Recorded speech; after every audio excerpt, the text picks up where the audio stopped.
So our next question is find the value of angle 30 and 60. सो 30 के लिए आपको sign 30 cos 30 भी find करना पड़ेगा और 60 के लिए साइन 60 और कॉस 60 भी फाइंड आउट करना पड़ेगा. तो कैसे फाइंड आउट करते हैं? Reason behind that. सपोज अब एक एंगल 30 होगा तो दूसरा ऑब्वियसली आपका राइट एंगल ट्राइंगल है तो वो 60 ही हो जाएगा. Suppose like this. ये 90 होता है. ठीक है.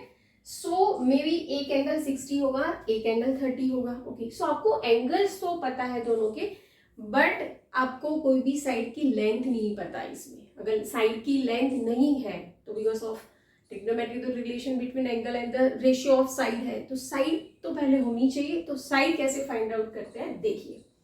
मैं यहाँ पे एक इमेजिनरी लाइन ड्रॉ करती हूँ. ठीक है. सपोज ये ट्राइंगल है वैसा एक मैंने यहाँ पे ट्राइंगल ड्रॉ किया. आपको 30 एंड 60. सपोज ये मेरा इक्विलेटरल ट्राइंगल है. सो ये 60 हो जाएगा, ये 60 हो जाएगा. ठीक है. ये पूरा 60 हो जाएगा. ठीक है. ये पूरा है वो 60 डिग्री है. इक्विलेटरल ट्राइंगल में अगर आपको पता है कि अगर तीनों साइड आपकी क्या है 60 तीनों एंगल 60 डिग्री है तो तीनों साइड सेम हो जाती है. तो सपोज ये ए और ये पूरा ए हो जाएगा. ओके. अब हमें साइड के बारे में पता चला. ठीक है. बट हमें तो ये साइड चाहिए ना. सपोज ये हमारा एंगल होगा, ट्राइंगल होगा ABC, हमें ये साइड चाहिए. अगर इक्विलेटरल ट्राइंगल है तो अगर आप कोई एक ऊपर के वर्टेक्स से नीचे तक जो अल्टीट्यूड ड्रॉ करते हो वो आपका अल्टीट्यूड भी है और मीडियन भी है. दैट मीन्स ये उसके परपेंडिकुलर तो रहेगा ही रहेगा, ये भी परपेंडिकुलर हो जाएगा बिकॉज ऑफ लीनियर पेयर. और ये साइड को क्या करेगा, वो 2 इक्वल पार्ट में डिवाइड भी करेगा. सो BC क्या हो जाएगी आपकी a/2, ये भी a/2. और आपको ये भी पता होना चाहिए कि इक्विलेटरल ट्राइंगल में ये जो आप मीडियन या अल्टीट्यूड ड्रॉ करते हो वो ये एंगल को भी बाइसेक्ट करता है. अब 60 है, बाइसेक्ट करेगा तो क्या हो जाएगा 30 हो गया आपका. आपको तो यही चाहिए था, एक एंगल 60 एक एंगल 30. और साथ में हमें अब क्या मिल गया a and a/2. दो साइड्स भी मिल गए. अगर दो साइड्स मिल गए हैं तो तीसरी साइड तो इजीली फाइंड आउट हो जाएगी. This is the way. यहाँ पे AC is equal to A है, AB हमें फाइंड आउट करना पड़ेगा और BC हमारा है a/2. अगर हम यूज करें है आपका पाइथागोरस थ्योरम तो AC square is equal to AB square plus BC square. AC square क्या है आपका A स्क्वायर, AB स्क्वायर आपको नहीं पता है, BC स्क्वायर आपका क्या हो जाएगा a/2 का होल स्क्वायर. देयरफॉर ये A square AB square plus A square by 4. Therefore AB square is equal to क्या हो जाएगा A square minus A square by 4.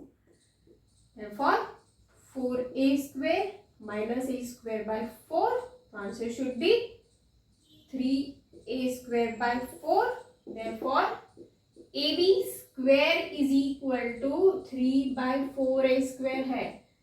तो AB क्या हो जाएगा, स्क्वायर रूट लेना पड़ेगा. स्क्वायर रूट 3, 4 का तो 2 हो जाएगा, A स्क्वायर का A हो जाएगा. सो आपको आपकी ये साइड AB मिल गई which is square root 3/2A जो आपको फाइंड आउट करना था. 3 साइड्स मिल गई. Now you can easily find the sine 30 cos 30 sine 60 and cos 60. AB का आंसर square root 3/2A.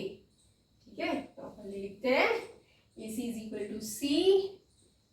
Okay, AB is equal to square root 3/2A and BC is equal to A/2. ठीक है. पहले हम 60 की वैल्यू फाइंड आउट करते हैं. Sign 60. Sign 60 मतलब opposite side upon hypotenuse. Opposite side on hypotenuse. पर ये अपोजिट साइड को परपेंडिकुलर भी बोल सकते हो. ये BC को बेस और ये तो आपका हाइपोटेन्यूज है ही.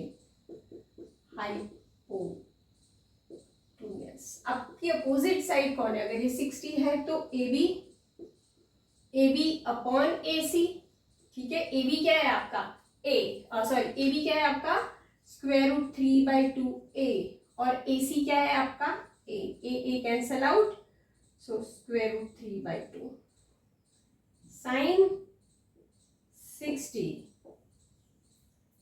60 इज स्क्वायर रूट 3/2, ठीक है। साइन 60 इज स्क्वायर रूट 3/2, ठीक है। वैसे ही फाइंड आउट करेंगे साइन 30। साइन 60 हो गया आपका। साइन 30 भी साइन है तो सेम फॉर्मूला लगेगा, opposite side upon hypotenuse, but यहाँ पे अब एंगल 30 है, अपोजिट साइड आपकी क्या हो गई BC, हाइपोटेन्यूज आपका सेम रहेगा, ठीक है। BC क्या है आपका a/2 अपॉन a, तो ये कैसा हो जाता है a/2 into 1 upon a cancel हो गया 1/2, ये अच्छा लगता है नहीं 1/2। साइन 30 इज 1/2 और साइन 60 क्या आया था, ये बार बार याद करना पड़ेगा, ठीक है। इसका एक पेज लिख के सब वैल्यूज लिख के एक टेबल बना के आपके स्टडी टेबल के आगे भी चिपकाना पड़ेगा आपको। साइन 30 इज इक्वल टू 1/2 और साइन 60 क्या आया था स्क्वायर रूट 3/2, ठीक है, बहुत अच्छे। अब हम फाइंड आउट करेंगे cos 30। cos है तो आपका अपोजिट साइड की जगह क्या हो जाएगा एडजेसेंट साइड। अगर मैं cos 30 फाइंड आउट करती हूं तो एडजेसेंट साइड या बेस, ठीक है, कई लोग बेस और परपेंडिकुलर से याद रखते हैं, तो एडजेसेंट साइड मतलब ये 30, अब साइन cos 30 फाइंड आउट करें तो ए बी आपकी एडजेसेंट साइड हो जाएगी। सो ए बी अपॉन हाइपोटेन्यूज क्या है आपका वो तो सेम रहेगा ए सी। ए बी क्या हो गया आपका ए बी का आंसर स्क्वायर रूट 3/2 ए सी क्या है आपका ए गया square root 3/2।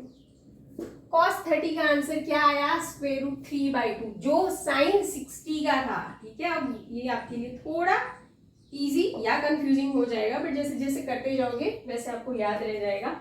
cos 30 is equal to square root 3/2, ठीक है, square root 3/2, okay.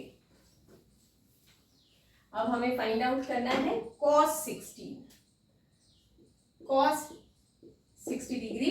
cos 60 cos that means adjacent side, ये जहां पे भी 60 डिग्री होगी वहां पे आपको एडजेसेंट साइड, और ये तो सेम रहेगा आपका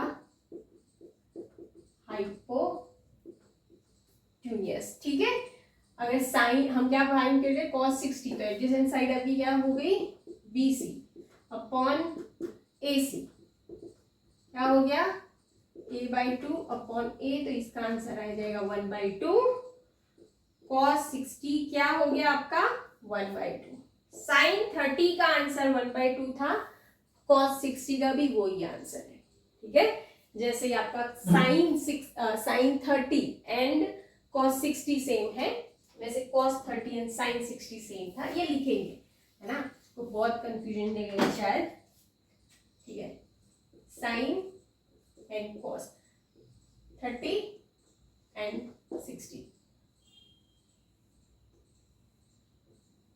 साइन 30 का आंसर क्या आया था 1/2, साइन 60 का आंसर क्या आया था स्क्वायर रूट 3/2, cos 60 का आंसर cos 30 का आंसर क्या आया था रूट 3/2, और cos 60 का ये यहाँ पे चला जाता है, ये आपका जो साइन 30 है, साइन 30 का आंसर वो cos 60 का हो जाता है, और ये जो साइन 60 है वो cos 30 हो जाता है ना, इजी पीजी, ठीक है। अगर हमें tan का आंसर फाइंड आउट करना है, tan 30 मतलब क्या हो जाता है साइन 30 अपॉन cos 30। साइन 30 आपका क्या है 1/2 और ये क्या है स्क्वायर रूट 3/2, क्या हो जाएगा 1 अपॉन स्क्वायर रूट 3, ठीक है, 2 कट हो जाएगा तो 1 अपॉन स्क्वायर रूट 3। अगर tan 60 निकालना है तो साइन 60 अपॉन cos 60। साइन 60 क्या है आपका रूट 3/2 और cos 60 क्या है आपका 1/2, तो क्या हो जाएगा इसका आंसर स्क्वायर रूट 3। 1030 और 1030 आपका 1/3 हो गया और 1060 आपका √3 हो गया। आपको साइन और कॉस की वैल्यू याद रखनी है। 10 की तो आप डिवीजन ऐसे करके सीधे इजीली आंसर निकाल सकते हो। ठीक है, तो ये लिख के करना है, ये वीडियोस देखना नहीं है, आपको हर बार लिख के ट्राई करना है, तो ही ये लॉन्ग लास्टिंग याद रहेगा, क्योंकि ये बिगिनिंग ऑफ द ट्रिग्नोमेट्री है। ठीक है, आपको अभी 11th 12th में और आगे भी करना है, सो प्लीज बी प्रिसाइज।